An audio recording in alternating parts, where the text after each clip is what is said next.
What's good, Vanguard? Kiyoshi and Keenan here.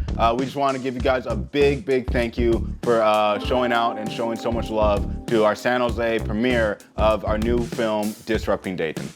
Keenan, what was your favorite part? Wow, speechless, rare, so rare. But hey, you know what? Despite all the technical difficulties, we still had an amazing night.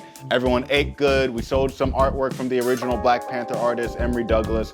We still got some JV merch as well, so be on the lookout for some of that. As always, after the film, we had an amazing Q&A with the public. What was one of your favorite questions? I know, bro. I was stunned too. But it was awesome being able to reflect and kind of share everyone's past experiences with the theme of the movie. If those of you who have not seen the movie, you can go to justicevanguard.org, and under cinema, you can still rent or buy the movie. But we also are gonna have a few more showings, so stay tuned to that. We got some stuff coming up for Black History Month.